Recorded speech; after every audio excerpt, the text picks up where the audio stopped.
Дорогие друзья, вот и подошел 30-я международная художественная выставка «Палестина глазами российских и зарубежных художников».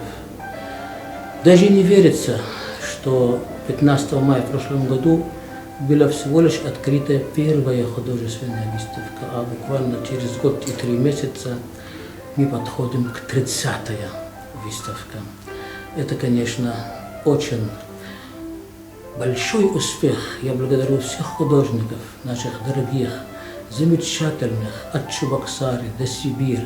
Все наши замечательные, пройдя через Татарстан, Ярославль, Марийская республика, Киров, Кирово-Чепец, Санкт-Петербург, Москва, всех городов России, которые превратили этот проект в мировой масштабный проект.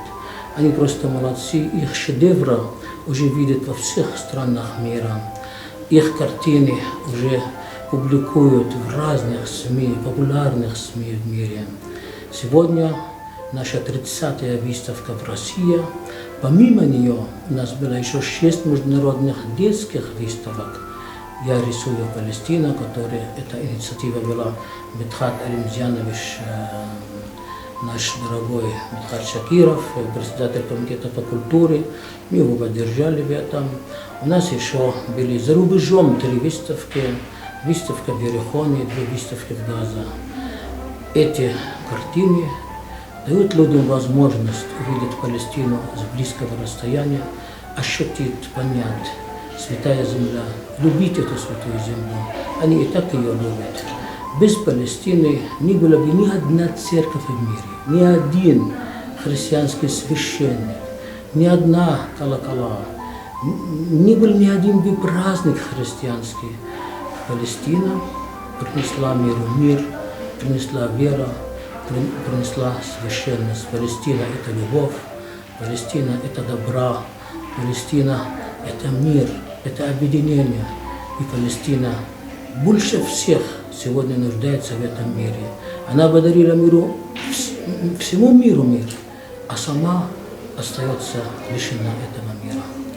Благодарю вас всех и с праздником, с юбилейной 30-я выставка. Поздравляю вас, дорогие друзья, и поздравляю жителей города Новочебоксарск с Днем города, ведь эта выставка приурочена к Дню города Новочебоксарск. Этот красивейший город, который находится на берегу Волги, по своей площади он в 1,5 раза больше, чем Брюссель, столица Евросоюза. Думаю, этот город будет иметь очень большая перспектива. В нем очень много талантов, в нем люди толерантные, люди очень гостеприимные и добрые. С праздником, с Днем города Новочебоксарск. Сегодня в нашем музее, в Музее краеведения и истории города, открывается выставка «Палестина глазами российских и зарубежных художников». Ну, что мы знаем о Палестине? Что это восточная страна, что страна с богатой историей, культурой. И вот, поскольку Новочебоксарский комплекс стоит на таких основах, что каждый житель города Новочебоксарска должен познакомиться с культурой какого-то народа, не выезжая за пределы города. Мы эту линию всегда проводим. Вот. Было у нас много выставок различных народов и культур. Вот. Ну и сегодня вот мы презентуем выставку о Палестине, как она выглядит, как ее видят художники, как ее видят сквозь объектив фотоаппарата или камеры, как это потом все переносится на холст. Вот. И работы довольно-таки разнообразные, на множество сюжетных тем здесь, и любовь, и дружба, и война, и мир, ну, все, что нас окружает, все, что мы испытываем в повседневной жизни, то, что мы видим с экранов телевизоров, да, или в соцсетях читаем, вот, все это здесь присутствует. Народ Палестины всегда отличался своей независимостью, стремлением к свободе, вот, и каждая из этих картин, она так или иначе эту тему поддерживает. Вот. Ну, поскольку у нас совместный проект такой, поэтому мы тоже выступаем за дружбу, за сотрудничество и приглашаем всех новочебоксарцев, гостей нашего города в преддверии Дня города Новочебоксарска, опять же, да, у нас в субботу День города, поэтому музей будет открыт, и все желающие смогут ознакомиться с произведением, с творчеством, наверное, самых знаменитых художников из Палестины. Добрый день, меня зовут Андрей Макаров, являюсь ведущим солистом Чувашской государственной академической симфонической капеллы под руководством народного артиста Российской Федерации Марисы Флашкиной. Я нахожусь на 30-й выставке, посвященной Палестине. Мы дружим с этими народами, Чувашия и Палестина. Хочу, пользуясь случаем, поздравить жителей города Новочебоксарск с Днем города и приглашаю всех гостей и жителей города Новочебоксарск на эту выставку. Сегодня в нашем музейном комплексе открывается удивительная, прекрасная и объемная выставка «Палестина глазами русских и зарубежных художников». На данной выставке каждый человек найдет себе картину по душе, которая откликнется и вызовет восторг. Я в этом даже не сомневаюсь. И эта выставка уже открывается в 30-й раз, что отрадно для нашего города, впервые в истории нашего города. И она приурочена ко дню нашего города Новочебоксарска. И каждая работа, каждая картина охватывает в себе именно те самые важные ключевые направления в нашей жизни, как мир, доброта и справедливость, которая нужна была и нужна каждому человеку во всей нашей планете. И среди всех работ мы можем выделить такие интересные моменты и увидеть ту далекую для многих из нас незнакомую страну и прочувствовать через работу художников, через цветовую гамму, через решение каждого художника, какая же эта страна, как видят эту страну другие люди, и дает нам возможность окунуться, поскольку цветовое решение играет очень важную роль, каждая работа она теплая, но при этом имеет очень глубокий и важный смысл. Отрадно видеть среди зарубежных работ и работы российских художников, в том числе видеть работу своего земляка Ивана Ямбердова, и даже слезы на глазах, когда видишь, что работа находится среди таких крупных и работ людей с мировым именем. Поэтому я каждого из вас приглашаю посетить эту выставку и посмотреть, прочувствовать и найти умиротворение в своей душе. Здравствуйте, я Мингазова Наталья Геннадьевна, артистка Чувашского государственного академического ансамбля песни и танца. Мы сюда приехали выступить со своими номерами. Мы очень рады, что нас пригласили на эту замечательную выставку. Очень хорошо, что есть такие возможности показывать людям жизнь другого народа. Очень приятно, что Чувашия дружит с Палестиной и Палестина дружит с Чувашией. Идет обмен искусством, культурой. И эта выставка, она показывает народ Палестины. Мы в силу своих возможностей, может быть, не можем поехать на Палестину, но благодаря этим выставкам мы знакомимся с этой культурой. Спасибо огромное организаторам, мы очень рады. Добрый день! Сегодня я нахожусь на юбилейной 30-й выставке «Палестина глазами российских и зарубежных художников». Я счастлива быть здесь, оказаться в кругу участников этой выставки. Мне очень приятно, что в этой выставке принимает участие моя работа. Я искренне желаю миру всему палестинскому народу и вообще мирной жизни всем людям на планете, чтобы воцарилась справедливость, чтобы люди жили в радости. И испытываю глубокую признательность организаторам этой выставки, что есть возможность участвовать в ней. Мне очень приятно увидеть работы многих художников, профессионалов. Я являюсь всего лишь любителем, но есть путь к развитию, увидев эти картины, желание писать дальше и дальше. И я счастлива побывать именно здесь сегодня.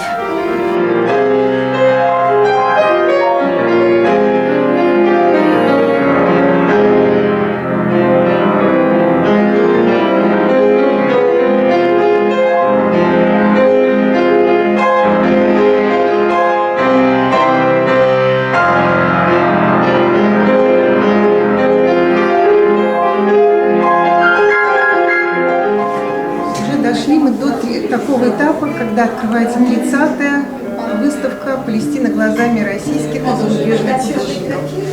Эта выставка замечательна тем, что представлено много работ палестинских художников, раскрывающих тему любви к своей родине, боли за судьбу своего народа, мечты о мире на Святой Земле, мечты о семейном благополучии, чтобы просто жить, просто собирать оливки, просто любить своих детей. И вот если посмотрите на эти работы, каждая работа с глубоким смыслом. Художник хочет донести какие-то идеи, заставить задуматься зрителя о вечном, о главном для человека. Это о мечте о мире, о спокойной жизни, когда могли бы развиваться спокойно дети, жить и радоваться этой жизни, а не страдать от войн, бед, ненависти, разрушений и изгнания. Самого страшного, что произошло с палестинским народом 74 года тому назад, когда он потерял свою родину, свою землю, и большая часть народа оказалась за пределами Палестины и вынуждена была вспоминать свои дома, свои земли, свою прежнюю жизнь. И вот эта боль, их воспоминания, боль и любовь к своей земле, к своей родине, она пронизывает работы, которые здесь представлены, и через них понимаешь мировоззрение и мысли палестинского народа, палестинских людей. И хотелось бы еще сказать, что эта выставка замечательна тем, что она знакомит с выдающимися художниками Палестины. Некоторые из них получили даже образование в Советском Союзе, и по почерку даже наша русская школа живописи, она, в общем-то, видна, как, например, вот здесь на картине Исмаэля Шамута. Ну и, соответственно, европейская школа живописи тоже оказала большое влияние на палестинских художников. С точки зрения и живописной точки зрения очень интересно посмотреть на эти работы, ну и, соответственно, и познакомиться с концепцией этих картин. Это очень интересно, познавательно. Хотелось бы, чтобы выставки продолжались, и очень радует интерес к таким выставкам со стороны выставочных площадок и нашей публики, которые с большим интересом приходят и знакомятся. Добрый день, дорогие друзья. Мы уже сегодня открываем 30-ю выставку нашего художественного объединения. Наш проект называется «Палестина глазами российских и зарубежных художников». Вот всего год с небольшим, уже 30-я выставка. Получается буквально по 2 выставки в месяц, иногда больше у нас открываются по разным городам. В Москве очень много выставок было в Московской области, в Казани, в Ярославле, в общем, во всех близлежащих областных центрах мы выставлялись. Вот. Наша команда очень дружная, работает активно, творчески. Вот. Я представил на этой выставке 2 свои работы. Это вот иконописец Крылов. Вот. У нас в Москве есть такой человек замечательный, Андрей Михайлович. Его дед был иконописцем. Я изобразил его на фоне Вифлеема, храма Рождества. Это очень такой примечательный человек. Он внес большой вклад, значит, в развитие иконописи и в развитие как бы дружбы между народами Палестины и России. Также представил я свою работу к памяти Ширин. Ширин — это журналистка палестинская, которая была убита вот, в начале лета полиция Израиля, трагически погибла. Вот, в общем, это очень такое событие было, прозвучало таким набатом. Недавно также у нас произошло подобное событие. На днях погибла от рук украинских террористов. Дочь философа Александра Дудина, тоже журналист, Дарья Дудина. Вот. Так что вот такие трагические моменты, и мы стараемся выразить боль. Вот, погибают прекрасные люди. Вот, и они навсегда останутся в нашей памяти. Картина называется «Память о Ширине». В очередной раз я присутствую на выставке «Палестина глазами наших художников». Я сам побывал в Палестине, жил 12 лет, поэтому мне все это знакомо. В Иерусалиме, Ерихоне, Вифлееме, Бет-Лехем, Иерусалим, араб называют, святой город, Аль-Кудс, в Хевроне жил 5 лет, Аль-Халиль, в сектор Газа ездил, Арафатом встречался, обнимался в секторе Газа, Вифлеем Арафатом встречался даже. Поэтому мне все это знакомо и все трогает сердце. Я сам видел, сам ездил все дороги, видел, что творится, что делается. Палестина это, конечно, раньше была не только Израиль. И сегодня считается только арабы, которые живут в Израиле. Хотя можно было бы вокруг назвать палестинцами, которые живут в Иордании, в Сирии, Ливане, даже Египте. Вообще это была Палестина большая территория в давние времена. Но все-таки же арабы считают себя палестинцами. И мы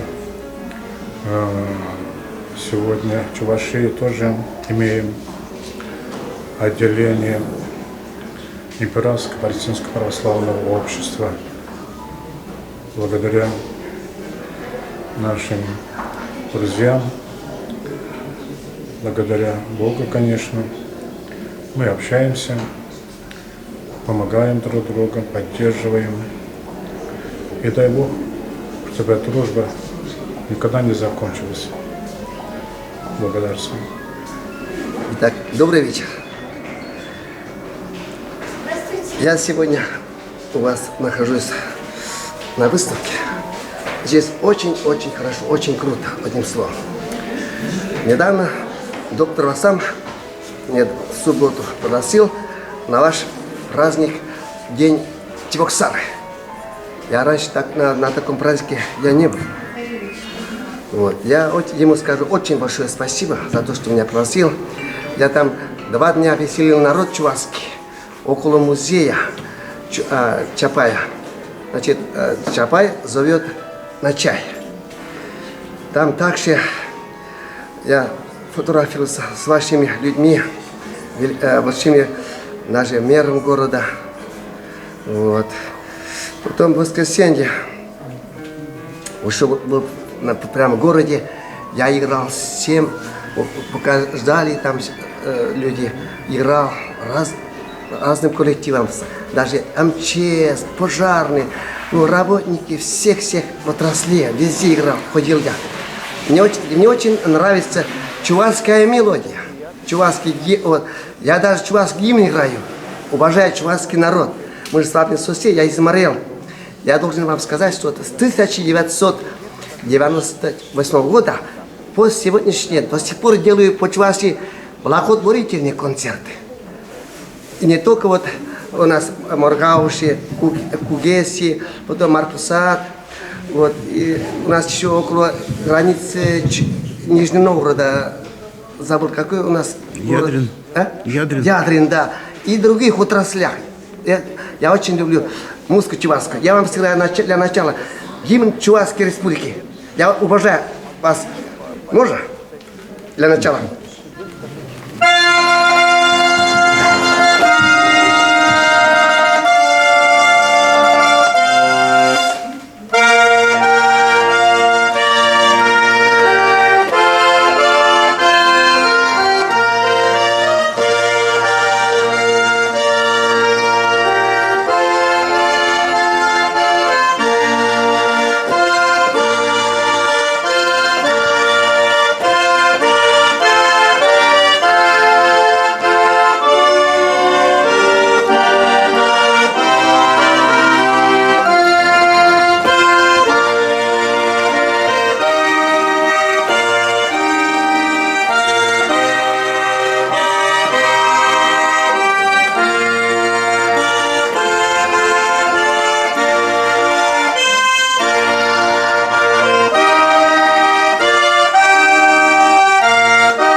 сыграю коротко. Вот, значит, два куплета, один куплет на марийском языке. И перевод 7 дамам. Здесь очень красивые девушки. Я всегда хорошо говорю, очень... Чуваши очень красивые, женщины очень красивые, девушки. Для вас песня звучит. Что, можно?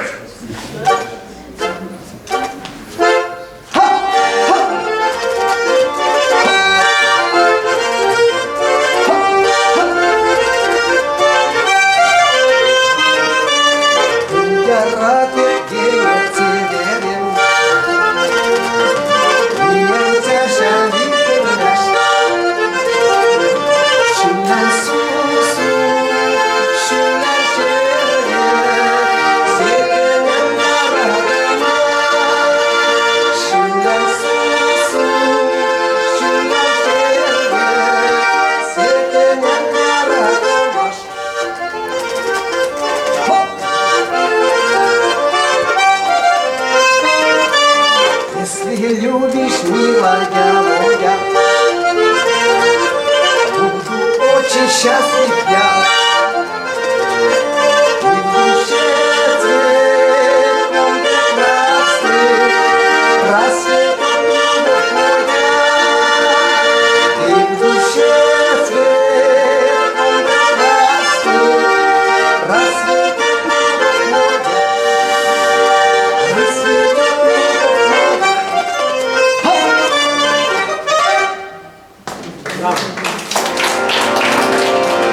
А сейчас звучит горно-марийские плясуют наигрыши, буду коротко играть. Не только коротко. А то жут меня.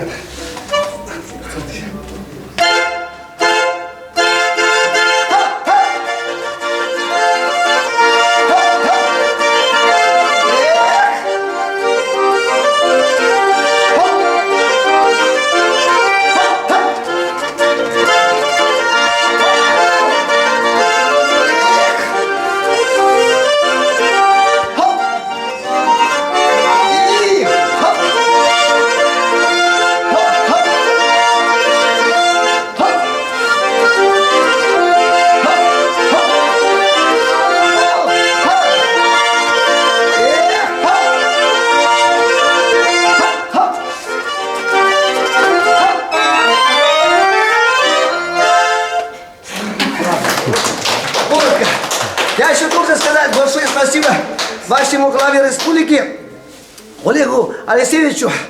Вот мы с ним знакомы, мы с ним фотографировались. Я давно мечтал с ним фотографироваться.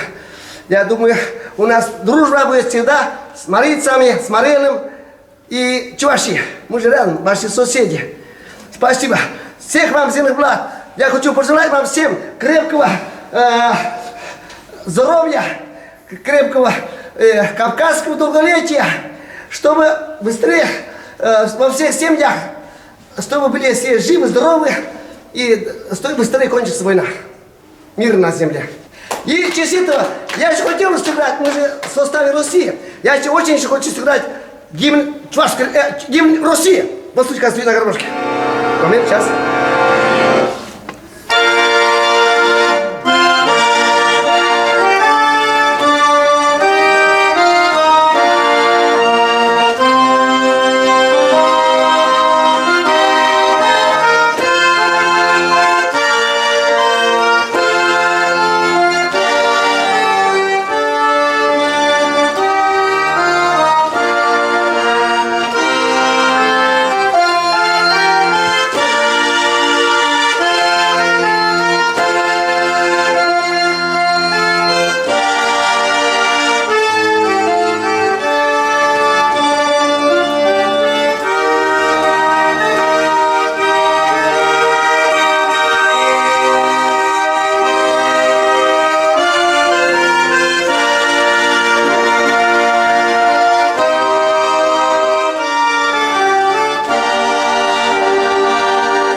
Надо играть обязательно тоже по-русски, правильно? Мы же с вами соседи. Я должен вам сказать. Вот вчера же, позавчера у нас был же гимн флага, да ведь? Нет, День флага. А? День флага. День флага. Я играл. Я в своем городе, где у меня районный центр возле Демяс, я во многих местах очень все, с утра до вечера ходил, играл. Ну, везде. Магазин, ну, везде. Гимн играл и другие вещи играл. Ну, в честь такого праздника. Ну, сейчас Кин Морел.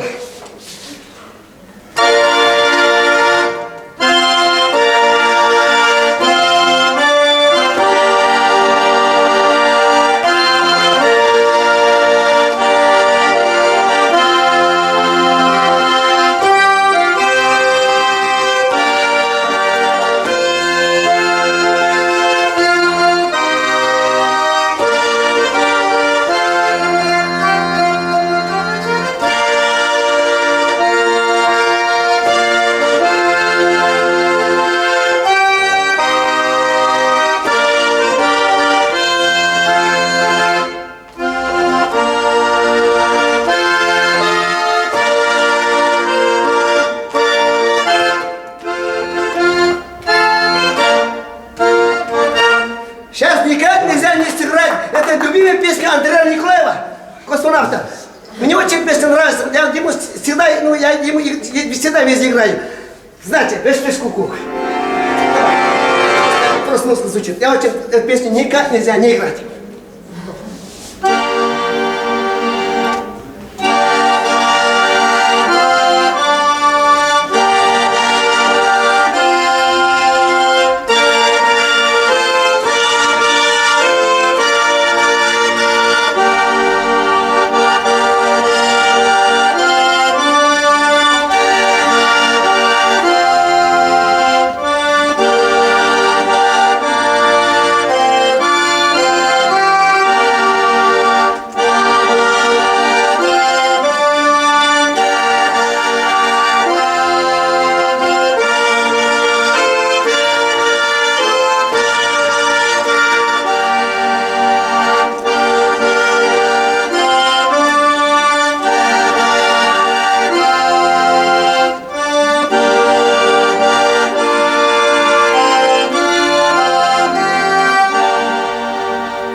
Арсений Яйцов, самый известный гармонист Республики Мариэл, заслуженный работник культуры России и Мариэл, один из первых лауреатов Государственной премии имени Ключникова-Палантая, дипломант многих республиканских и всероссийских конкурсов, трехкратный лауреат Международного фестиваля имени Геннадия Заволокина. Играй гармонь. Бурные аплодисменты Арсению. Спасибо. Мне очень посчастливилось играть в 14 странах мира на этой гармошке. Греция, Италия, Турция, Кипр, Мальта, Испания, Финляндия, Венгрия, Польша, Словакия, Румыния, Болгария, Эстония, Сербия. И там еще несколько раз. Спасибо.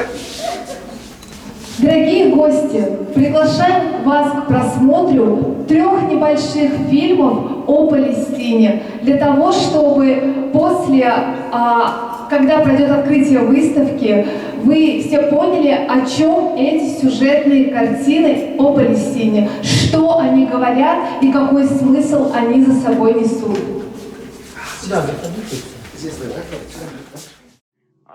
На протяжении всей истории евреи подвергались гонениям, страдали от Холокоста. Как результат этого нам был дарован Израиль. Дарован кем? Британией и другими странами. Какое право имеет Британия дарить вам чью-то страну? Потому что евреи потеряли 6 миллионов людей. Нет, я не спорю об этом. Я говорю не об этом. Какое право имеет Британия дарить вам страну, которая принадлежит другим? Они дали нам потому, что... Но они дали вам страну, которая уже кому-то принадлежит. Я об этом, Алекс. Вы можете это объяснить? Британия подарила вам чью-то страну. Я спрашиваю у вас, какое право имела Британия даровать вам страну, которая принадлежит другим? Евреи страдали. В лучшем случае они были объектом постоянной дискриминации. В большинстве случаев доходило до убийства. Единственное место во всем мире, где евреи не подвергались дискриминации, не подвергались погромам, это в мусульманских странах. Поэтому под защитой мусульман евреи покинули Европу. Палестина была стерта с мировой карты, когда Британия подарила вам страну, которая принадлежит другим. Евреи жили бок о бок с христианами и мусульманами на протяжении веков, без каких-либо намеков на дискриминацию, или насилие, или погромы. Таким образом, произошло то, что христианский антисемитизм в Европе истребил 6 миллионов евреев в рамках самого великого преступления в истории человечества. И за это заплатили не христианские страны Европы, которые также проявляли или закрывали глаза на проявление антисемитизма, но за это заплатили абсолютно невиновные в этом Холокосте люди, которые никогда не преследовали евреев, которые никогда не устраивали евреям погромы. И как мне кажется, это добавляет соль на раны людей, чья страна была стерта с мировой карты. Тех, кого разделили и изгнали, для того, чтобы воплотить в жизнь сионистский план, реализованный Британией как подарок европейским евреям. Британия не имела никакого права отдать кому-то чью-то страну. И я считаю это полной несправедливостью. Ты согласен с этим, Алекс? Согласен. А как считаешь ты?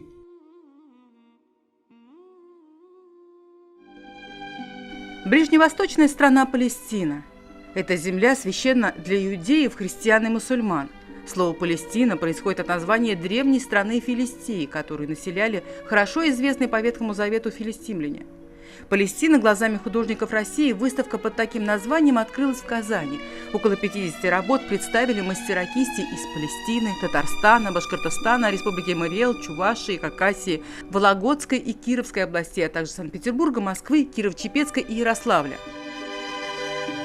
Именно в Чувашии проживают активисты и их лидер доктор Басам, которые смогли организовать очень сильную, своеобразную палестинскую общину, которая и является во многом центром, наверное, культуры арабской в Поволжье и на Урале. А в нашей республике представители арабских государств представлены в большинстве своем студенчеством. Большую часть зрителей выставки составили студенты из арабских стран, которые в этот день отмечали выпускной вечер. Организатор и вдохновитель выставки, президент Общества дружбы и сотрудничества между народами Чувашии и Палестины, академик Международной гуманитарной академии Европа-Азия, доктор права Аль-Балуи Бассам Фатхи. Палестина глазами российских художников. Эта идея пришла давно, мы сейчас ее реализуем. Первому, который пришла вообще эта идея, которую начали в мире, был Иззеддин Аль-Калак, дипломат палестинский, который в 70-х годах, к сожалению, был убит израильской разведкой в Париже. Вот, он был послом Палестины в Париже. Он собрал со всего мира всех художников, и они организовали выставку в Бейруте, в Ливане, «Палестина глазами художников мира». Открывал ее покойный вождь палестинского народа Ясер Арафат. И его цель была объединить всех людей мира, чтобы через искусство добиться, чтобы в мире был мир, была дружба, чтобы никогда не была война, чтобы закончиться оккупация Палестины.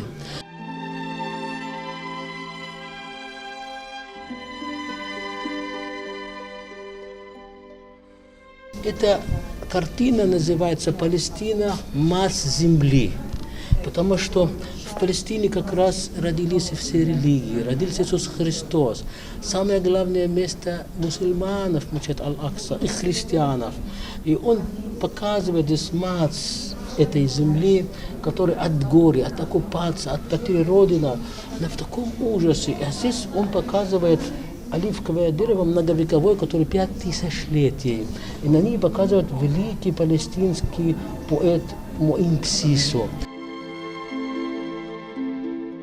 На полотнах оживают уникальные мусульманские и христианские святыни, мечети, храмы, живописная природа, места паломничества, этнография и археология Палестины, памятники библейской истории, сцены быта, портреты обычных людей, роскошные вековые оливы под южным солнцем, каменистые горы, пустыни, долины, улочки и рынки.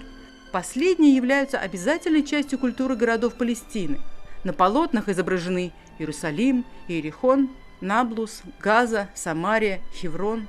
С историей и бытом средиземноморской страны в Доме дружбы народа Татарстана можно будет познакомиться до 30 августа.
Это впервые в истории России организуется такая международная выставка «Палестина глазами российских художников».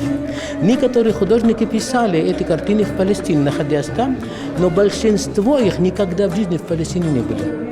И не посещали Палестину, они писали своими чувствами. Они читали историю, они 2 месяца ознакомились, и про каждое место мне звонили. Участники из Сибири, из Татарстана, из Санкт-Петербурга, из Москвы, из Нижний Новгород, из Ярославля, из Кирово-Чепецка, из очень многих городов России. Мы всех собрали как единая семья, единая команда, дружная команда. Наша цель – искусство во имя мира. Искусство для продолжения защиты прав людей на жизнь, детей на жизнь, счастья в этом мире. А что еще надо? Что еще надо? Мира палестинскому народу, мира всему народу мира. А для того, чтобы этот мир был, опять же, надо любить. Вот большой любви всем нам, в том числе чувашскому народу, палестинскому народу, да и всем народам нашей дорогой, милой, любимой земли. Доктор Басам организовал это мероприятие, и очень хороший проект, я считаю, который, в общем-то, впервые в России проводится, и на такой волне, что искусство за мир. Каждый художник, наверное, испытывает это как праздник. И выставка получилась, знаете, как бы неожиданной стороны. Поэтому очень приятно видеть картины.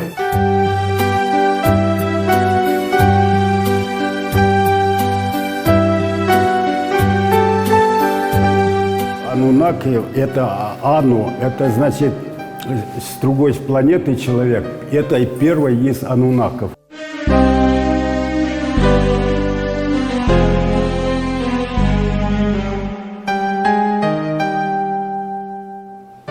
Который спустился.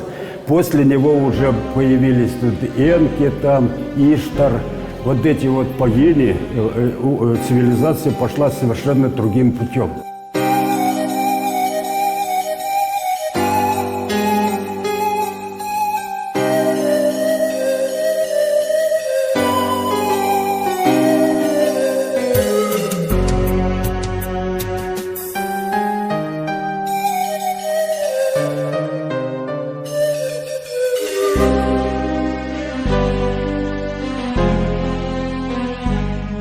Выставка направлена на защиту мира на Земле, чтобы люди жили в мире, в свободе, чтобы людей была возможность развиваться, учиться, общаться с миром.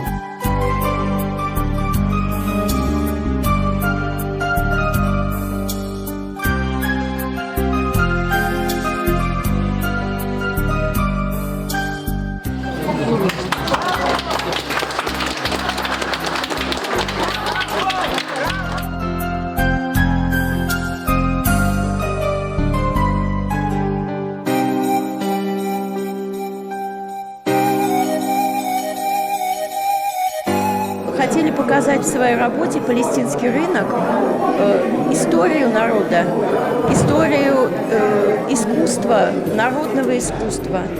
И показать, что древние традиции, они существуют на земле. Именно собрались очень много русских художников, которые известны не только в России, уже во всем мире, как они видят Палестину и показывают Палестину в их глазах. والله يا حروف الوطن زي العبر بالصدر محلى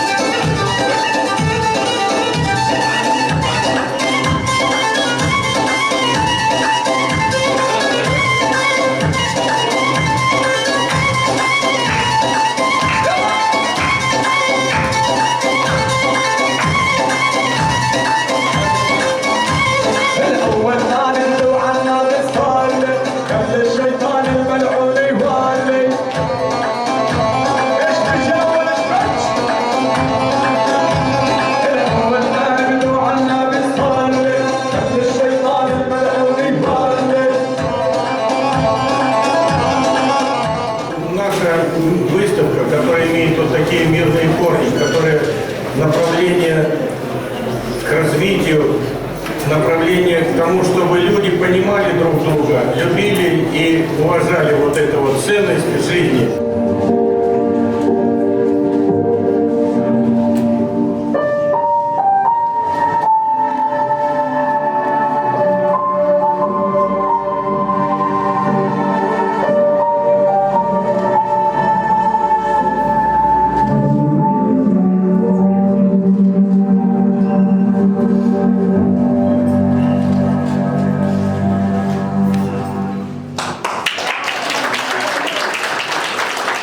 Для меня они ласточки.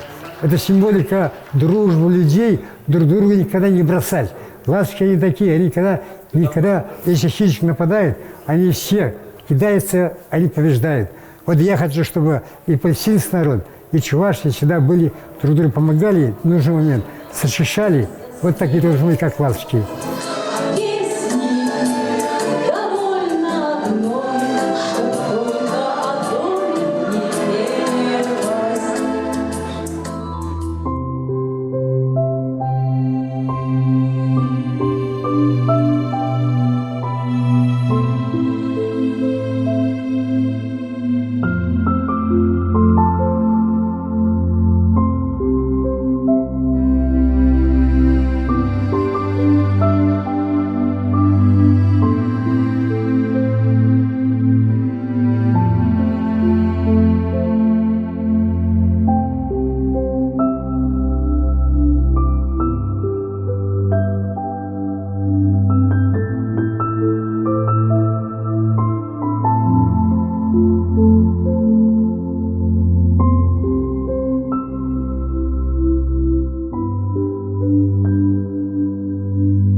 художнику хочется отметить, вот, очень интересные есть работы, это очень приятно. Очень благодарен организаторам такого форума искусства мирового, российского и чувашского масштаба, объединяющий все народы, не только России, а всех тех, которые испытывают огромные боли и сострадания народу Палестины. Палестина – это святая земля. Туда стремились всегда художники, как и в XIX веке, так и до сих пор, и раньше.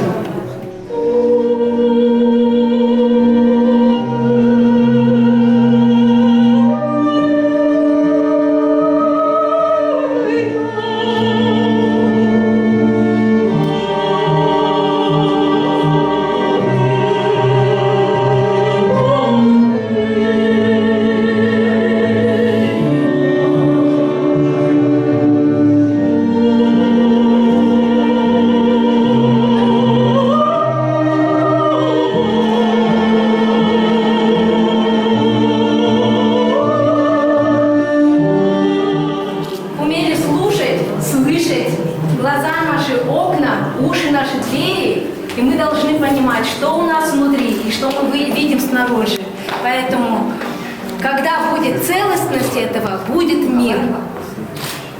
Божьего благословения всем.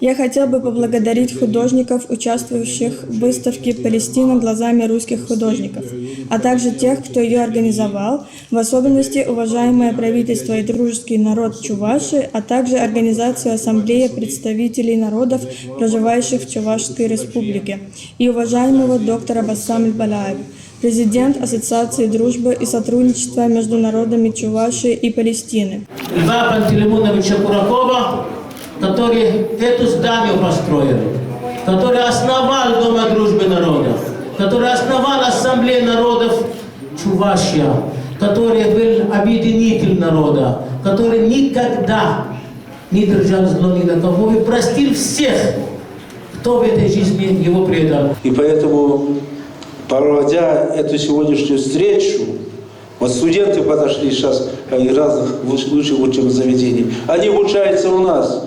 Они показывают пример, они получают образование здесь, становятся послами Чувашской республики, Российского государства в других странах. Они будут сеять добро, они будут сеять согласие и мир. И мы должны поэтому всех уважать, всех любить, всех ценить. А палестинскому народу сказать, правда победит всегда.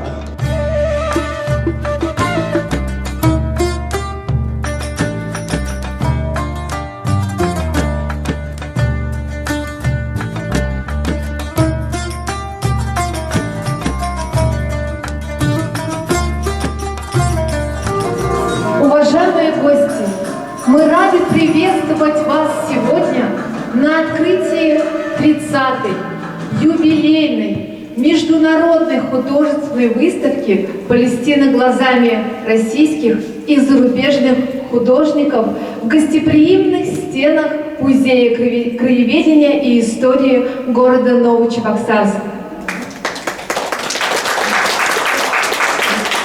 Каждая картина здесь несет с собой глубокий, целостный сюжет о жизни Палестины и палестинского народа.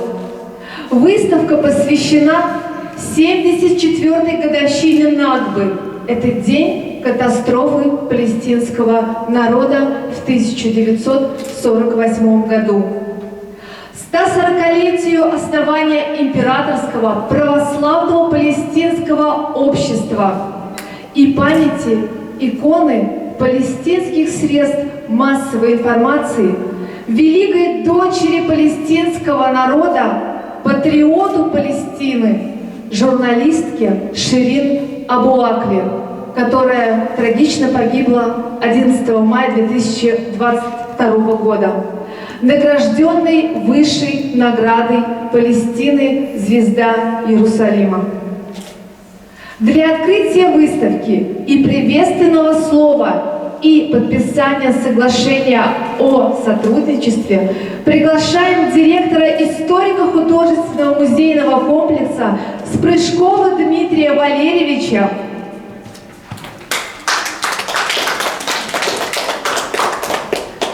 настоятеля собора святого равноапостольского князя Владимира города Новочебоксарска, члена Императорского православного палестинского общества архимандрита Гурия и организатора, вдохновителя выставки, президента региональной общественной организации Чувашской Республики, Общества дружбы и сотрудничества между народами Чувашии и Палестины, председателя Императорского православного палестинского общества Чувашского отделения, доктора права Аль-Балуи Басам Фатхи. Встречайте. Как мы уже до этого разговаривали, Новочебоксарский музейный комплекс, он пытается ознакомить жителей Новочебоксарска с культурами, с искусством народов мира, континентов, и дает возможность с ними познакомиться, не выезжая за пределы города Новочебоксарска. У нас было много таких выставок, были посвящены и культуре, и, естественно, чувашского народа, марийского народа, чукчи, североамериканских индейцев. Но это были на самом деле выставки, которые были достойны для того, чтобы мы их привезли в Новочебоксарск. Они были знаковыми, были объемными очень. Вот. И теперь дошла очередь и до Палестины, до Святой Земли, с чем мы вас и поздравляем сегодня на открытии этой выставки. Юбилейный 30-й по счету. Добрый день, дорогие друзья. Я небольшую поправку сделаю. Эта выставка приурочена в первую очередь к Дню города Новочебоксарска.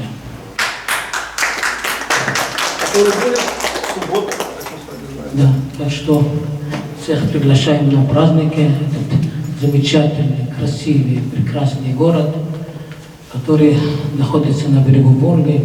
И по площади, если вы знаете или нет, в 1,5 или почти в 2 раза больше, чем столица Евросоюза, город Брюссель. Так что это на ваша информация. Очень рады сегодня, что Палестина приехала в Новочебоксарск. Это исторический день, это впервые история города Новочебоксарск, выставка о Палестине, причем юбилейная, 30-я. Палестина – это вера, это ворота в небо, ворота к Богу, это святая земля.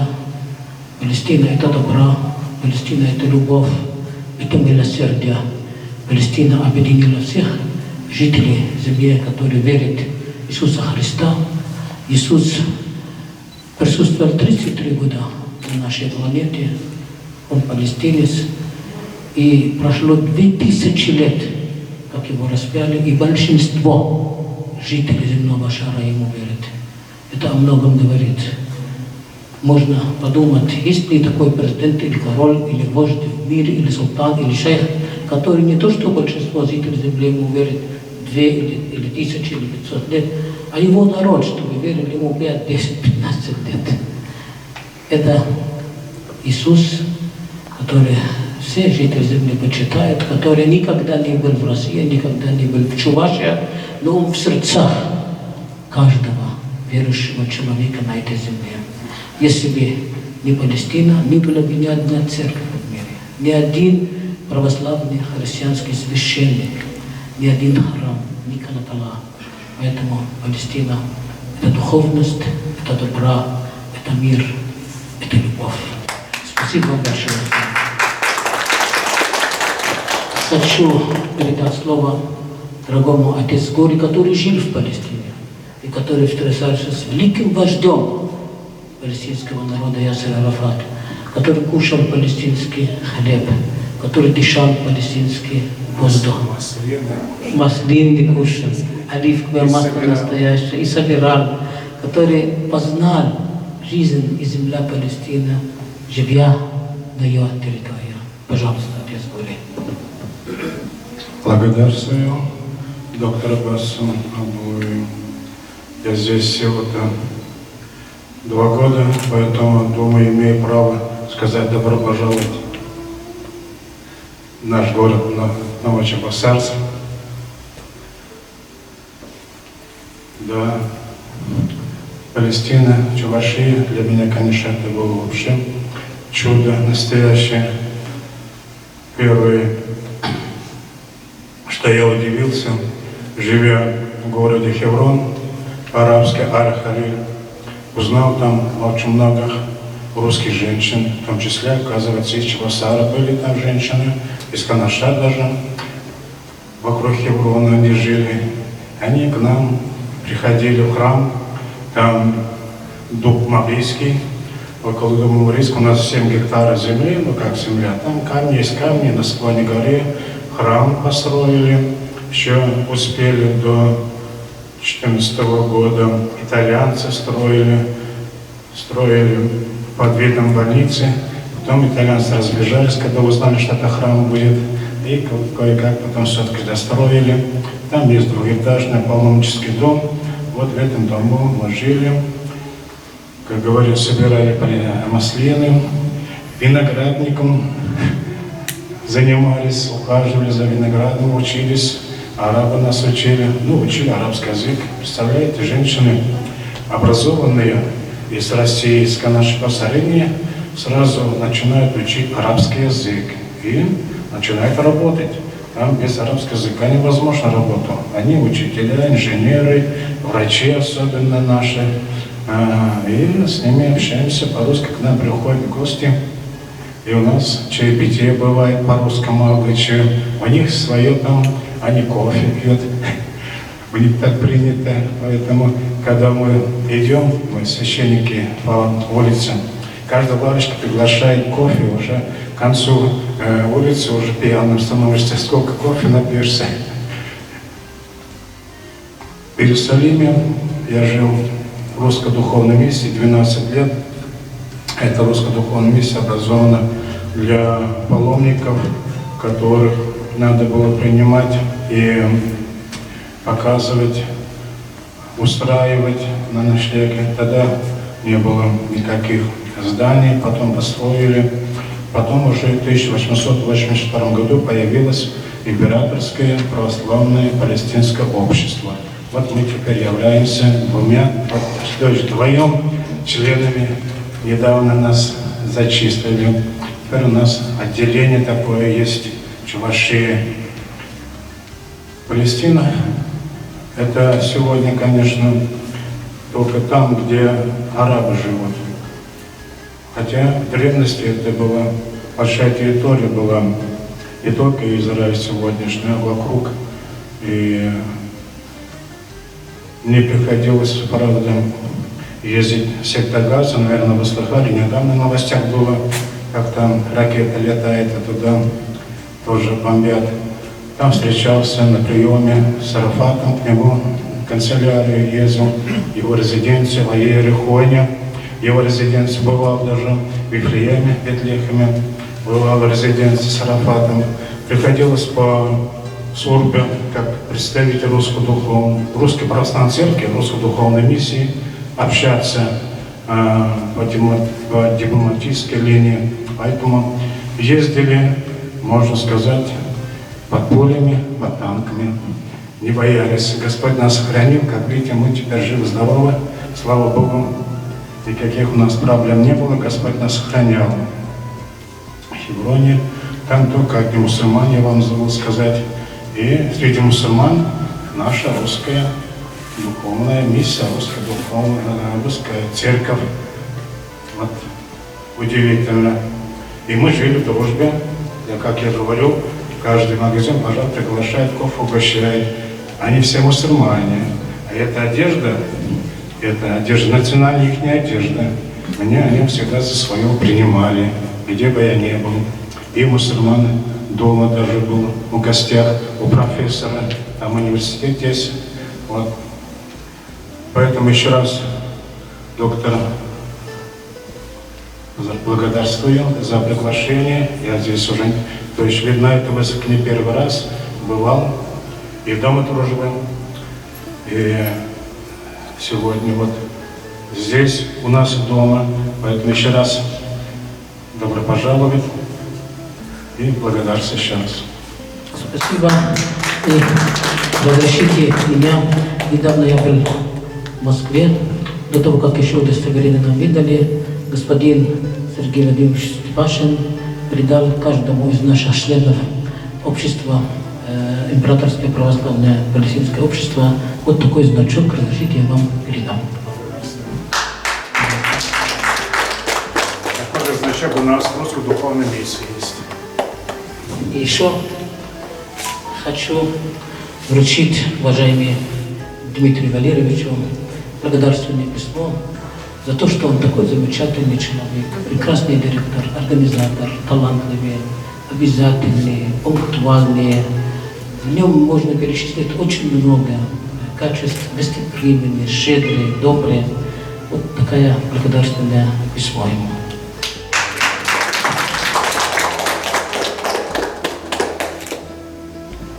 И отцу Гури тоже вот такое же благодарственное письмо.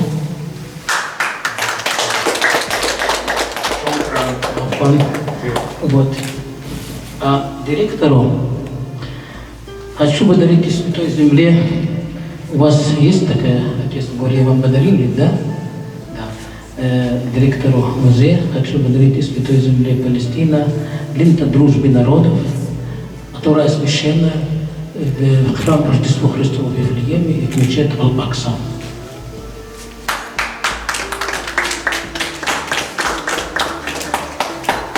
Так как он дружелюбный, прекрасный хозяин. Пожалуйста. И для музея книга «Любовь и хлеб». Без любви никакой жизни не может быть, и без хлеба тоже самое. И что исходит для вас, для музея. Спасибо большое, дорогие друзья. И сейчас подпишем с вами соглашение о долгосрочном сотрудничестве в области культуры, искусстве, выставки и так далее.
Иногда бывает так, как будто тот же зал и те же лица.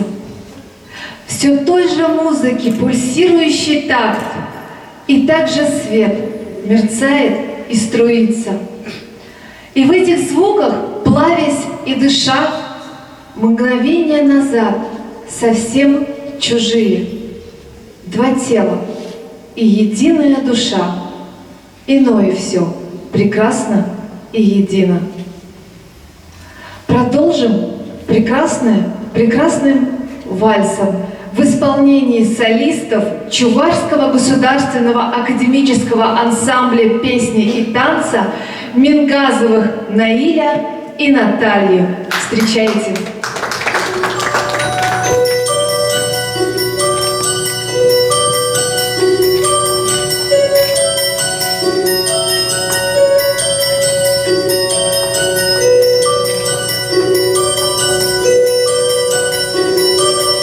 Dancing bears, painted wings, things I almost remember, and a song someone sings once upon a December. Someone holds me safe and warm, horses prance through a silver storm, figures dancing gracefully across my memory.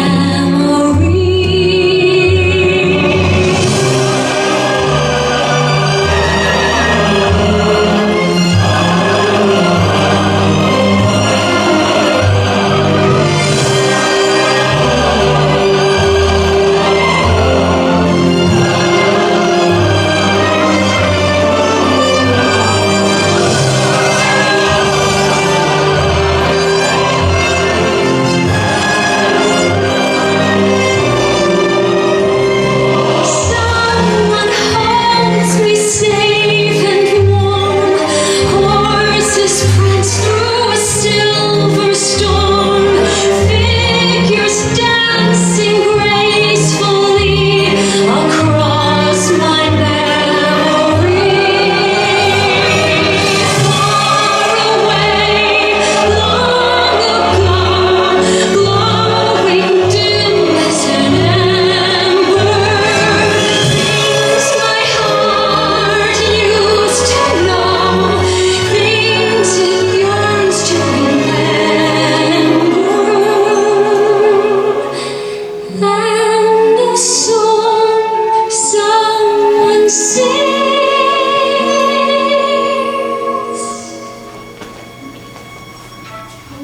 once upon a December.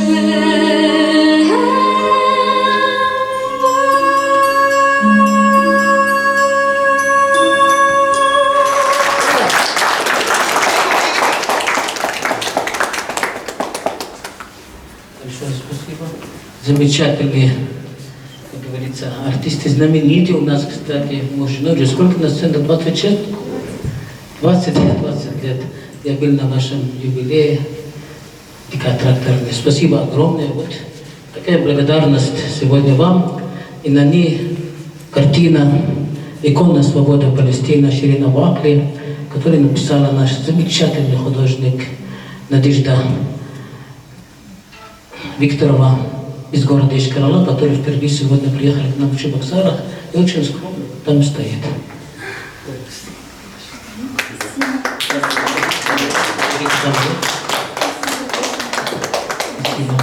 Спасибо. Хорошо.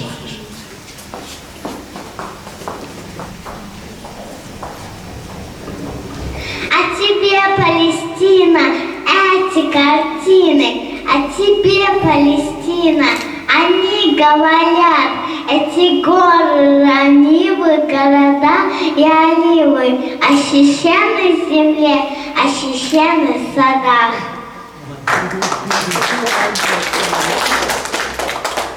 Палестина – страна, подарившая миру множество пророков, ставшая свидетельницей зарождения мировых религий. именно истории, культуре и богатым обычаям этой страны было решено посвятить международную художественную выставку «Палестина глазами российских и зарубежных художников», которая всего лишь за 1 год выставка стала масштабной и уже прошла во многих городах России и зарубежья. Первая выставка прошла 15 мая 2021 года в Доме дружбы народов города Чебоксары. Приглашаем на сцену художников из прекрасной дружной команды, внесших и вносящих свой неоценимый вклад в развитие международной выставки, значимый вклад в благородное дело, важность которого сохранение и укрепление дружбы, согласия, принятия и взаимопонимания между народами через искусство.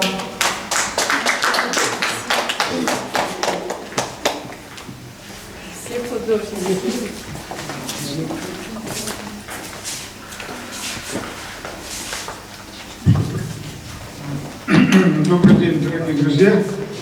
Вот, как уже было сказано, 30-я выставка, посвященная Дню города, как было подчеркнуто, также Накбе, трагическому дню в истории палестинского народа. Вот, и памяти Ширин Абу Бакле, журналистки палестинской, которая трагически погибла, как было сказано, 15 мая этого года в Иерусалиме, была, значит, застрелена полицейскими израильскими. Вот такое было событие печальное. Некоторые картины посвящены ее памяти. Наша команда очень дружная, вот, тут, совсем небольшая часть, очень многочисленная, из многих стран арабского мира, вот, Россия, естественно, многих областей, многих республик.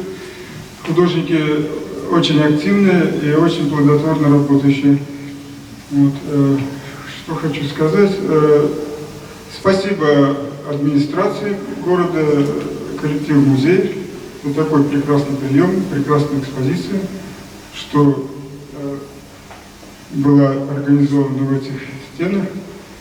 Вот. Мы со своей стороны, художники, будем стараться вносить свой вклад в дело дружбы, вот, в борьбе за мир, чтобы палестинские дети никогда не страдали, не плакали, вот, чтобы не взрывались над их головами бомбы, не гибли их родители и сами дети. Вот. Мы с вами, значит, усилиями носим посильный вклад, стараемся. Вот, спасибо за внимание. Мне хочется сказать слова благодарности за то, что я могу участвовать на этой выставке, могу представить свою работу. И, наверное, всем известна фраза «красота спасет мир». И через искусство каждый художник может передать состояние своей души, наверное, капельку тепла, которая, может быть, кому-то поможет, кому-то наставит на какой-то путь. И, наверное, у каждого художника есть позыв к миру, к добру. И очень хочется, чтобы для зрителя, который увидит эти картины, чтобы они прониклись тем страданием, той горечью этих людей, которые много пережили, многострадали на земле Палестине. И, конечно, хочется, чтобы наконец-то восторжествовала справедливость, чтобы наступил мир. И, конечно же, очень замечательно, что такая выставка есть, и ее могут увидеть многие люди.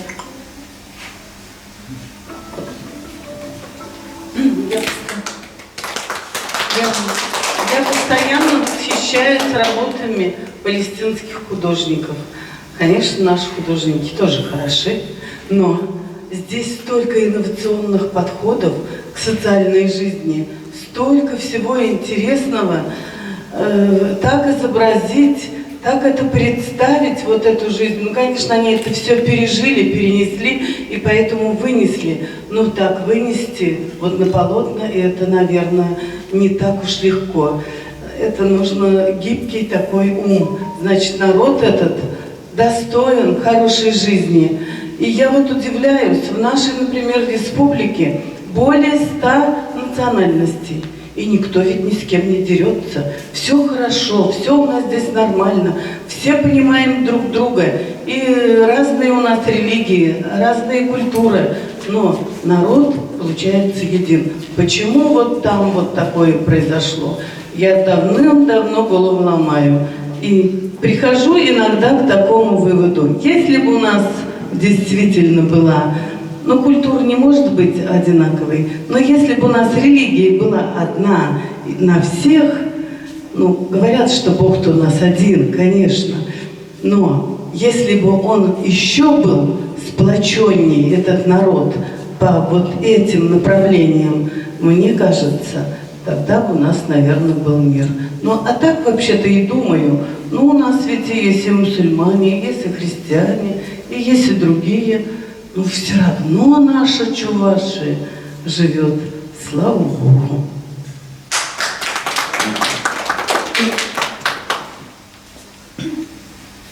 Хотели бы поблагодарить всех присутствующих за интерес к этой выставке, за то, что вы пришли. Хотелось бы сказать о Палестине как центре притяжения интереса художников из России, из других стран и всего мира, как центре мировых религий, как святой земли, которая близка миллиардам людей на земле. И, безусловно, она также интересна российским художникам. Почему эта выставка заинтересовала наших художников, и уже 30-я выставка вот уже открывается. Потому что святая земля, она нужна художнику. Он стремится туда для того, чтобы там познать смысл жизни, зачем он на этой земле, для чего он пришел, для чего он живет и какой свет он должен после себя оставить. И она учит добру, учит милосердию, учит вере в Бога, любви, в божественное провидение и в то, что человек — это создание божеское, божественное, и жить он должен на этой земле, оставив только после себя добрый след. И поэтому в Палестину стремились художники в XIX веке, наши российские. Практически все художники, они совершали паломничество, творили там, наши великие классики, и оставляли, соответственно, прекрасные полотна. И сейчас наши художники хотят писать Палестину. Вот что же такого вот удивительного в этой земле? И когда смотришь на работы наших художников и художников палестинских, понимаешь душу этих людей, понимаешь их мировоззрение, и картины их учат любви к своей родине, к своей земле, ценить свою землю, насколько она важна каждому, и как страшно ее потерять, как мы должны ее беречь, защищать и делать все для того, чтобы наши дети, потомки могли жить под мирным небом на своей земле, развиваться, растить детей. Ну и очень рады мы, что вот эти работы, очень много работ палестинских, выдающихся палестинских художников сегодня представлены на этой выставке. И мы рады, что жители Новочебоксарска смогут ознакомиться с ними и что-то для себя, безусловно, подчеркнуть. Большое вам спасибо.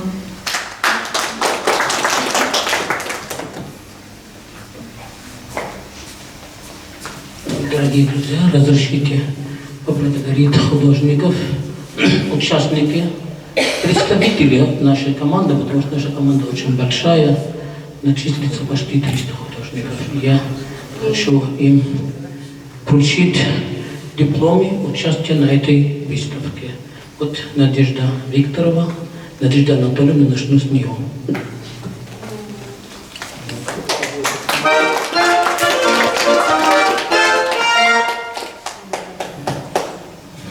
Павлов Александр Вячеславович, который стал известней в арабском мире больше, чем в Чувашии и России. Он еще является у нас, значит, представителем комитета по культуре нашего общества в городе Чебоксары и является членом Императорское православное палестинское общество, Чувашское отделение. Вот подарок от Сергея Владимировича Степашина ему. Значит, Шорнина Наталья Юрьевна, Новочебоксарск, представитель, единственный представитель из художника. У нас здесь. Теперь туда смотришь. Так. Значит, Албалави Марина Васильевна, знаменитая у него картина одна здесь и одна в Москве. И наша самая маленькая участница Эль-Шериф Сидия.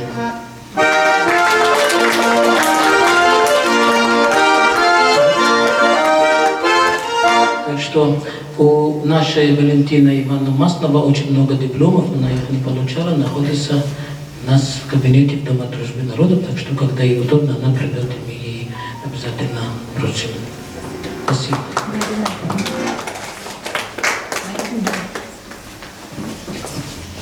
Международная выставка – это органичное соединение разных видов искусств, которые вы здесь можете наблюдать. Прекрасные, глубоко сюжетные картины, музыка, поэзия, опера и, конечно же, танец. На сцену приглашаем Мингазова Наиля и Наталью и Николаеву Елену с танцем «Чувашский танец».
Спасибо большое. За прекрасную. Ведь все молодцы. Спасибо.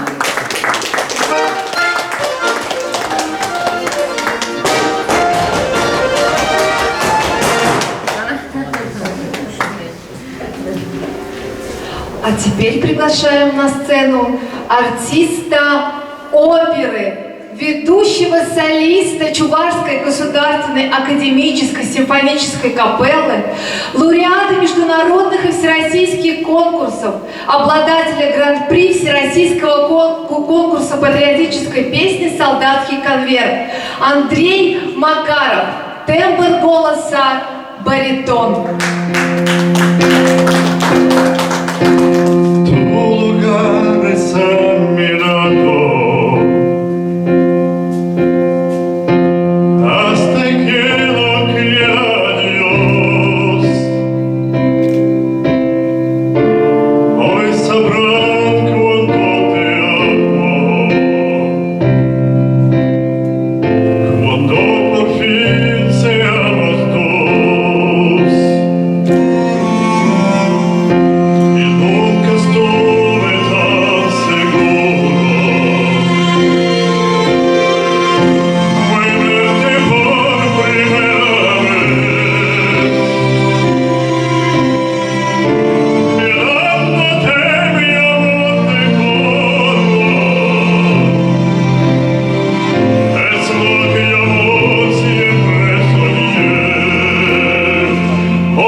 Эта песня переводится как «Я буду жить».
Дорогие друзья, когда такие талантливые, великолепные оперные певцы поддерживают художников, это о многом говорит.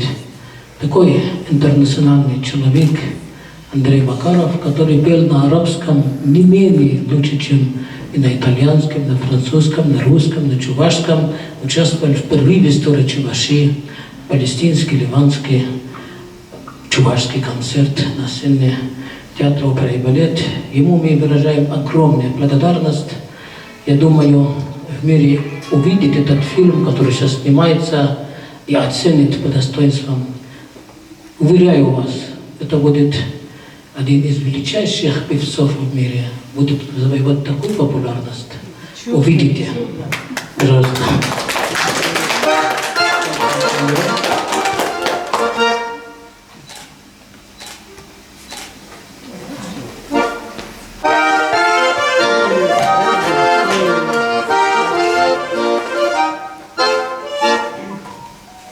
А теперь встречаем дуэт Эльвира Соловьева и Елена Пятницына с песнями «Гляжу в озера синие» и «Медовый запах».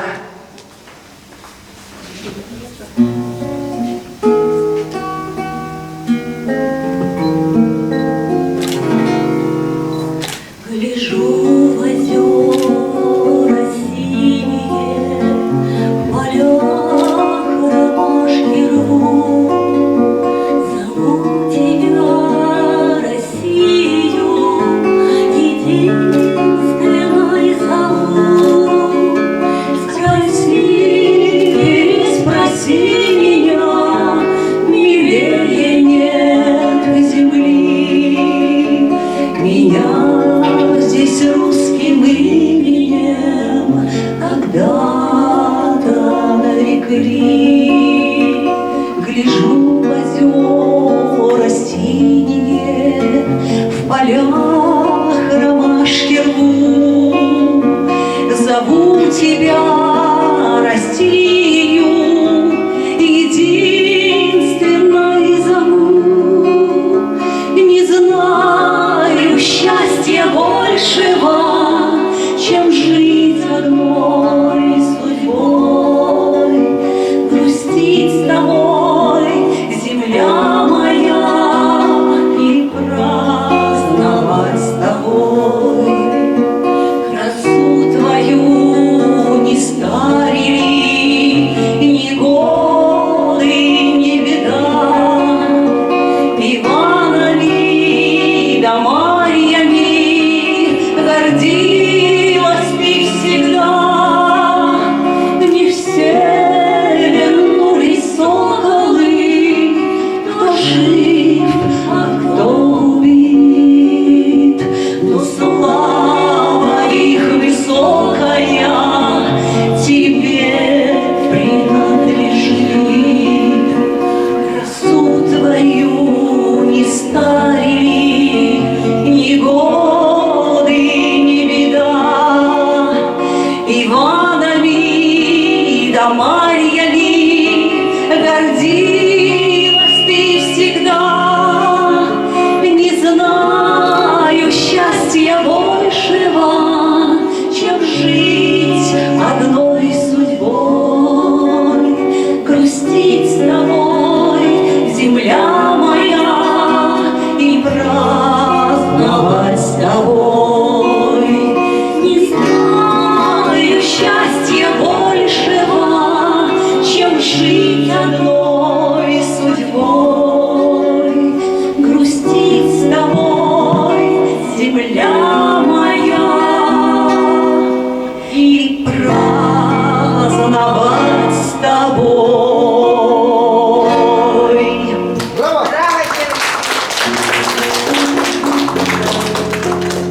Медовый запах слов, музыка и слова Карины Белгалис, которая присутствует здесь.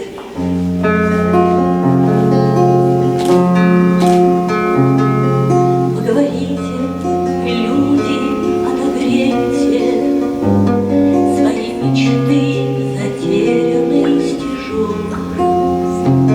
Остановите, люди, пожалейте, цвета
запалим костер. Так мало счастья люди на планете, но слышат ждущие зов святой мольбы. Ослепи столом, пусть не гибнут дети, попросим мы прощения у судьбы. Пусть наши души будут позывными, как стая самых ярких огоньков, открытыми сердцами непростыми, друг друга покорим, друзья, без слов. А осень раздает манисты золотые под шепот шум дождя в дыхании ветров. Как важно нам друг другу сказать слова простые, спасет медовый запах долгожданных слов. Как важно нам друг другу сказать слова простые, спасет медовый запах долгожданных слов. Браво!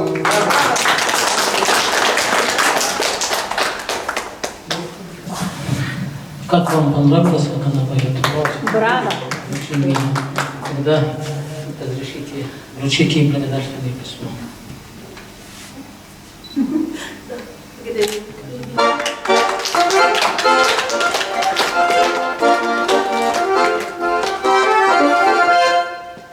У нас еще Елена Валерьевна Пятницына.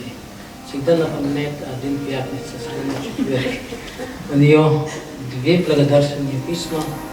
Одна у нас была, наверное, один, когда мы музыкальная школа открывали 29 ноября выставку. Она получила, сегодня она получит, я ей вручу. Вот у нас в этой дате тоже есть для уважаемый Вячеслав Платонов, есть благодарственное письмо среди писем там. Так что, если что, потом вручим. Еще раз гости из Индии сказали очень доброе слово. Прямой эфир с Палестиной, с Газом, когда мы открывали День солидарности с палестинским народом, международная выставка. Спасибо большое. Вот ваше благодарственное письмо дошло до вас. Спасибо большое. Слов. Да, это было в конце ноября прошлого года. Это был замечательный вечер, когда мы открывали очередную выставку там. С Еленой Пятницыной были. И друг у меня там тоже был из Индии тогда. Он тоже приехал в гости, и мы пришли вместе туда. Ну, поскольку я уже взял микрофон в свои руки, я вам хочу с вами поделиться о том, что послезавтра мы в городе Новочебоксарске празднуем День города. В субботу, 27 числа августа. Так вот, я уже в соцсетях написал, что перед стартом велопарад у нас будет такой красочный, костюмированное шествие велосипедистов по улицам города. Я вас всех приглашаю. Так вот, в соцсетях я уже написал, что перед стартом от Музея истории города мы должны прийти сюда вот на эту выставку, все участники этого велопарада, и после этого только трогаться в путь. Но утром у нас будет немного времени. Мы хотим сюда приехать уже после обеда, где-то после 2-3, когда это все завершится. Вот. И все сюда приедем спокойно, со всеми велосипедистами, и я им все расскажу, все, что я знаю. Спасибо вам большое. Вы очень делаете большое дело. Спасибо.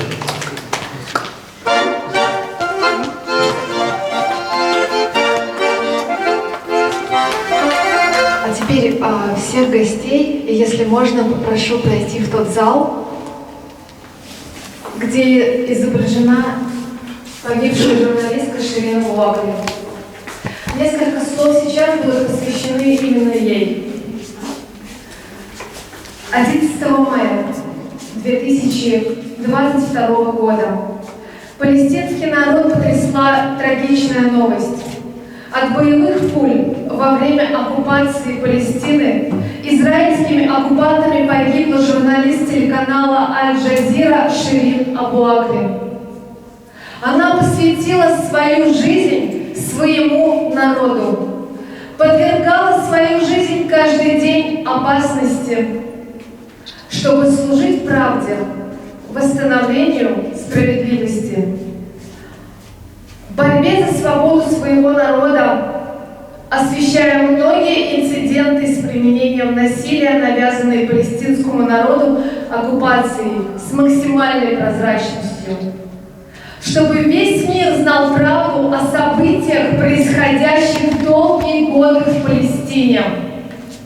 Как она говорила, что она это делает не потому, что это ее работа, не потому, что она журналист, а потому, что она палестинка. И жизнь каждого палестинского гражданина находится в опасности каждый день. Для тебя, Ширин, икона палестинского народа.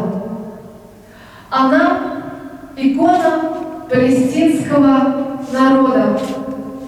Она икона палестинских новостей.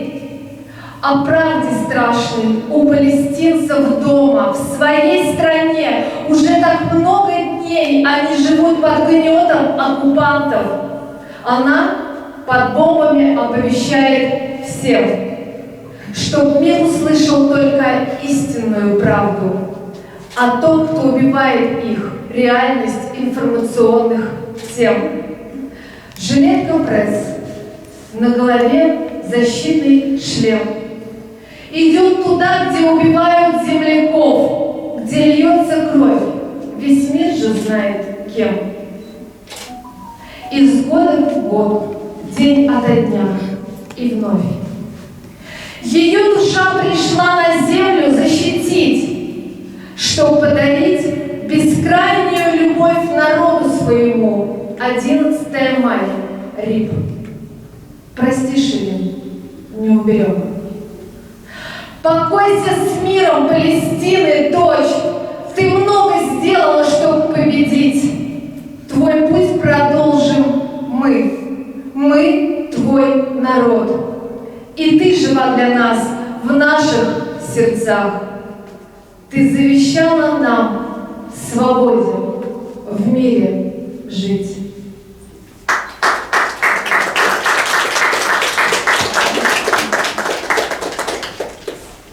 Мы можем пойти в другой зал. Человек погиб, защищая свой народ. И вот приходят сюда люди, ангелы, у которых именно предназначение для того, чтобы освободить их великое предназначение. И Ширин сюда, на эту землю, пришла и выполнила свое предназначение. Елена Пятницына с песней, символичной сейчас, «Любовь и смерть».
только вера греет нас и спасает вновь любовь.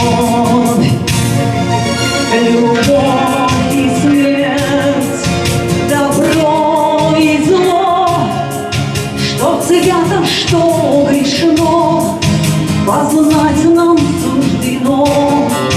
Любовь и смерть, добро и зло, а выбрать нам дано одно.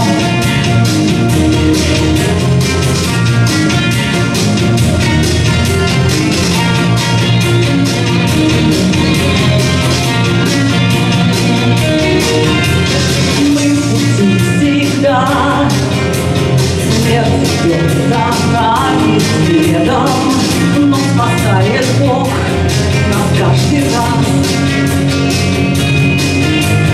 Великий Христа нас ведет звезда краешком земли любви. Над обрывом дней гоним мы своих коней и к любви. Любовь и смерть, добро и зло, что свято, что грешно, познать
Дорогие друзья,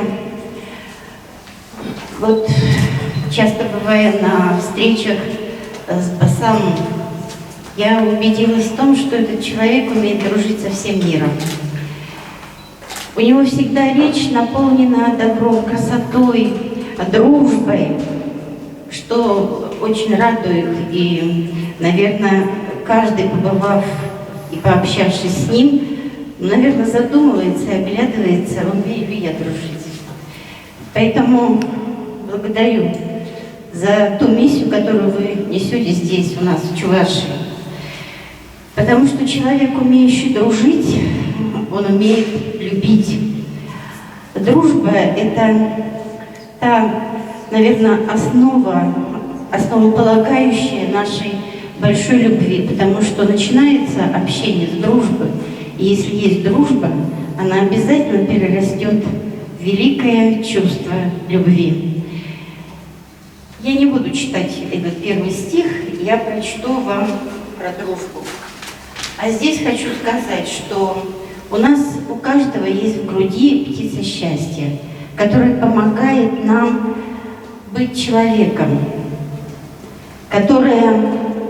Ведь у каждого в душе есть и ад, и рай, то есть накопленное состояние твоей души. Что ты накопил, что ты принял. И вот этот ад и рай, он служит выбором и мерой для каждого из нас. И если ты выбираешь рай, то значит ты светлый человек. И идешь со светом. И это очень важно, потому что раньше наши предки, чтобы выпустить молодых людей в общество, давали им такую миссию, то есть они должны были сдать экзамен, он назывался инициация. И если человек сдавал экзамен, молодой человек, девушка и парень, девушка должна была настолько подготовленной быть к семейной жизни, что у членов жюри, у мужчин она должна была узнать состояние их души, чтобы, придя в свою семью, она могла устранить все неполадки, если вдруг муж был чем-то озадачен или обижен, или настроение у него было неправильное. Поэтому эта миссия женщины на земле, ниточка дружбы. Однажды, значит, в наш Новочебоксарск приехал мастер, который делал очень красивые игрушки. И каждый родитель старался их купить. Но они были хрупкие, очень быстро ломались. Родители опять покупали, а он делал еще более хрупкие. И когда родители в третий раз пришли покупать игрушки, спросили мастера, почему ты делаешь такие хрупкие игрушки? Ведь они ломаются, дети плачут, расстраиваются. На что мастер сказал, и еще добавили, что они дорогие. На что мастер сказал, скоро ваши дети вырастут, и каждому подарит свое хрупкое сердце. А как они будут любить, если они не умеют беречь то, что имеют? Ниточка дружбы. Расстаются друзья по велению судьбы, ненарочно, и лежат между ними просторы, моря, города. Только ниточка дружбы сердца вяжет верою прочно, держит память она словно Бог, и живая вода. И опять оживают мгновения, что были когда-то, как весна возрождает природу под сенью лучей. Понимаешь, душа, что зовет, от рождения богата. За какие заслуги нам Бог посылает друзей, как искусные швеи, за что будет в сердце печали, как посланники Бога раскрасят надеждою дни. Расстояние жмут на душевные наши педали, только не погасить в наших душах святые огни. Не пройти без друзей, нам семейные рифы имели, достижения жизни без них не имеют цены. Если в душах доверием выстроить мостик сумели, то от серости дней верной дружбою вы спасены. Пусть судьба снова чертит тропинки, зигзаги, дороги, жизнь шагает по ним, не страшась ошибаться в пути. Если рядом друзья, значит рядом надежные боги, и сумеют, как боги, в тебе человечность спасти. Благодарю вас.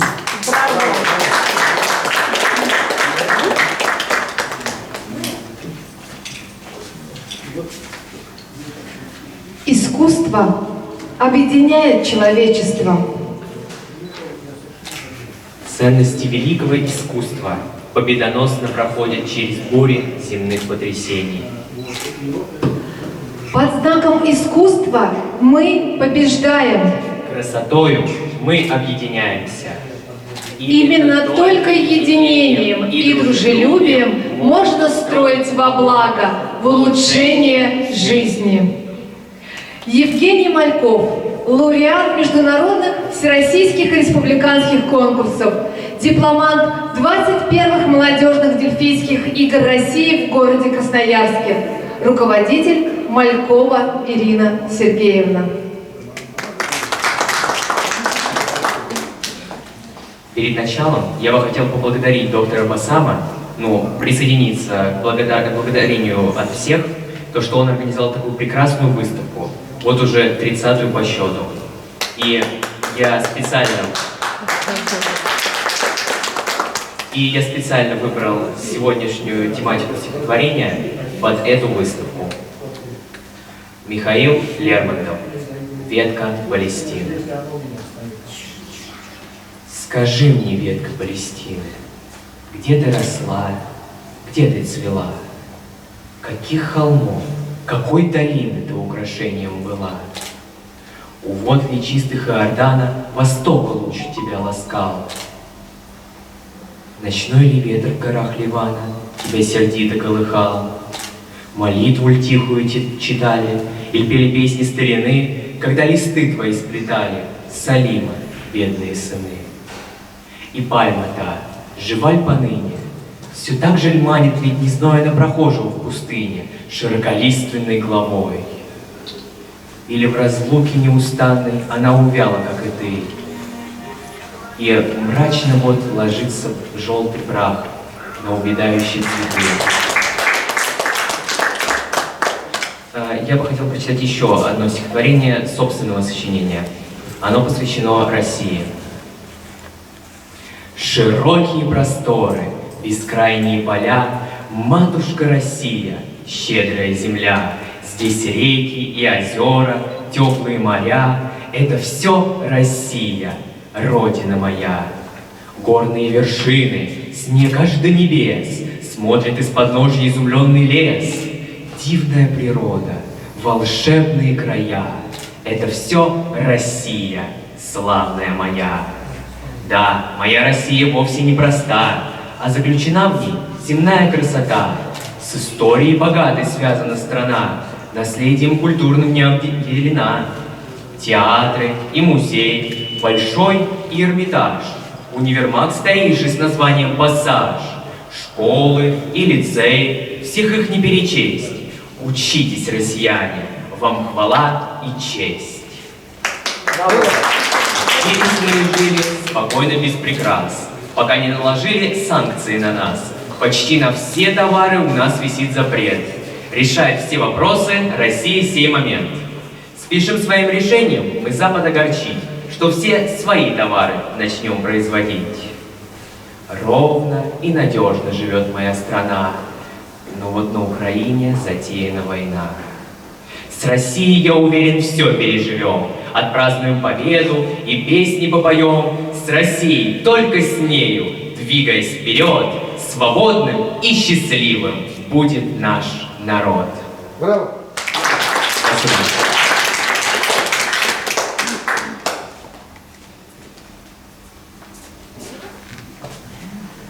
Доктор Басам, можно вас пригласить? Спасибо, дорогой Евгений.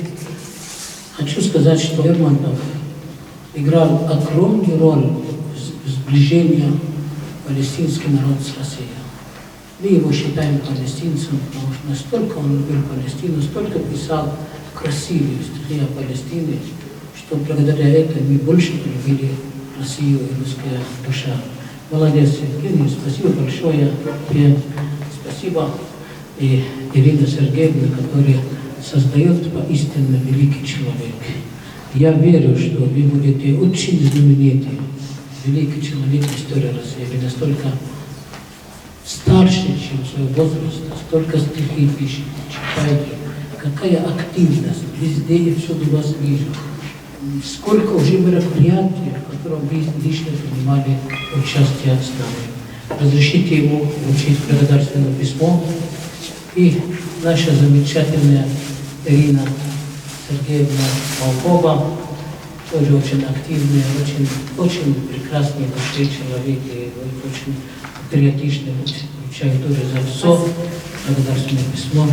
Большое вам спасибо. И я хотел бы вручить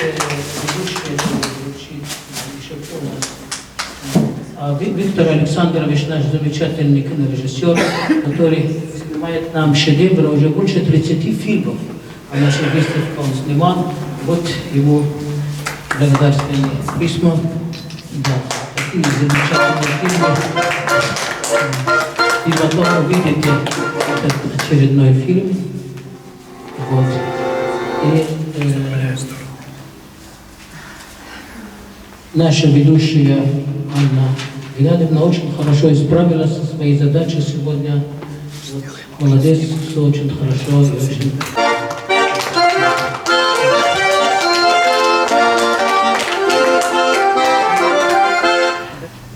Дружба между людьми бывает, дружба между странами должна быть. Потому что нам завтра в этом мире жить. И чем крепче мы дружим и едины, тем лучше этот мир становится завтра. Мы одна семья на этой планете.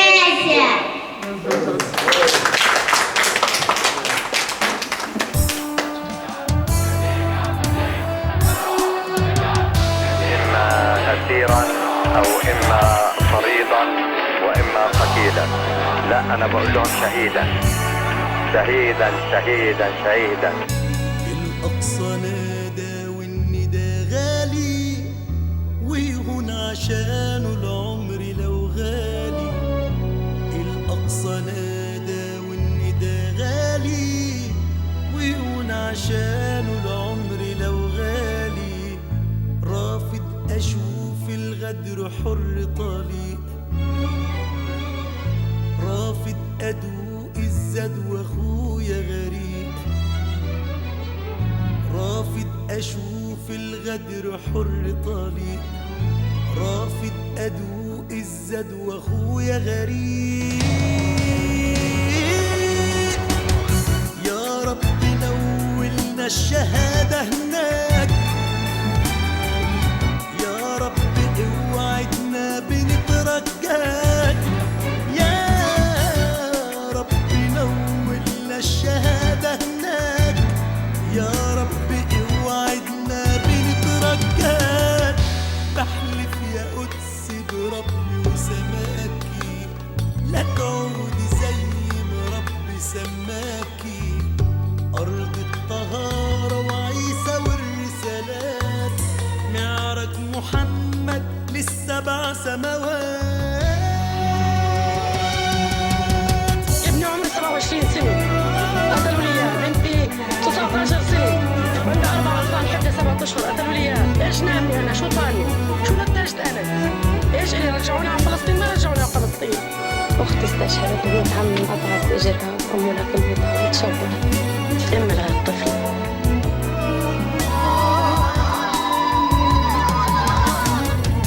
مليون عريس وعروسة وفرحة كتبوا الكتاب بالدم عالطرحة.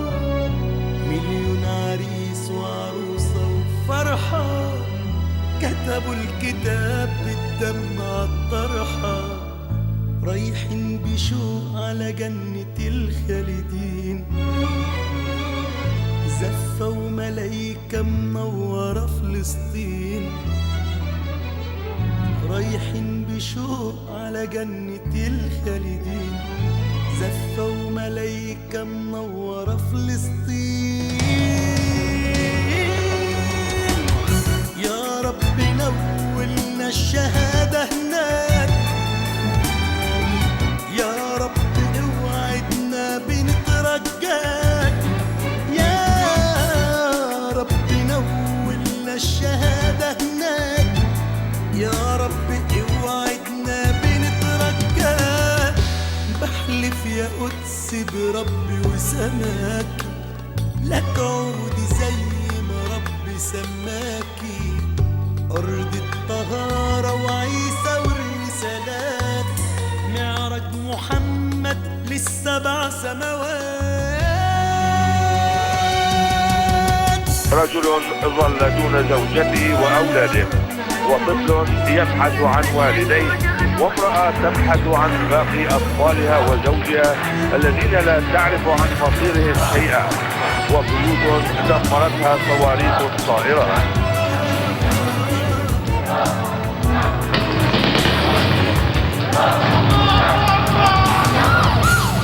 الأقصى نادى والندى غالي ويهون عشانه العمر لو غالي الأقصى نادى والندى غالي ويهون عشانه العمر لو غالي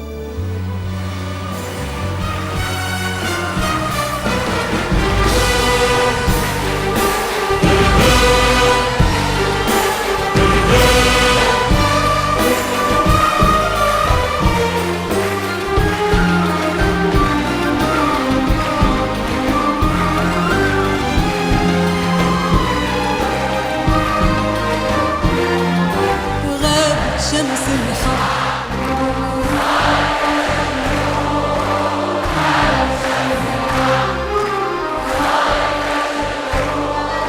صدر الشرق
والعدل مصلوب عم ينزو في السلام كلن يا جنوب باعوا كل كلام والعدل مصلوب عم ينزو في السلام شو همنا لحروب شو همنا لحروب رح نبقى نحنا هون ويفنى كل الكون رح نبقى نحنا هون ويفنى كل الكون ولينا صحاب بنترابط النور فوق قلوب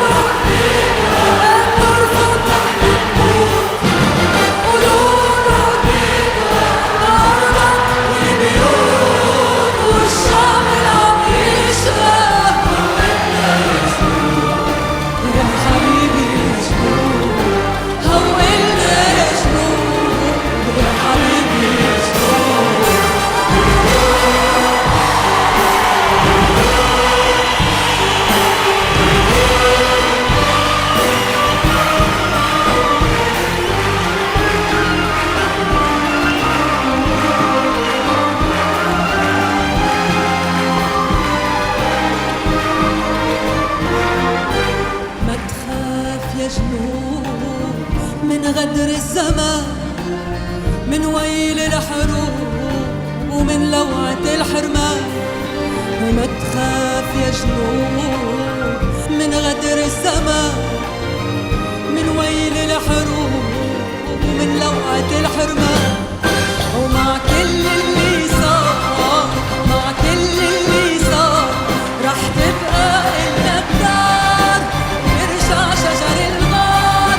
رح تبقى إلنا الدار، يرجع شجر الغار. يزهر كرامي بأرضك، بنرفض قولوله، بنرفض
Thank you.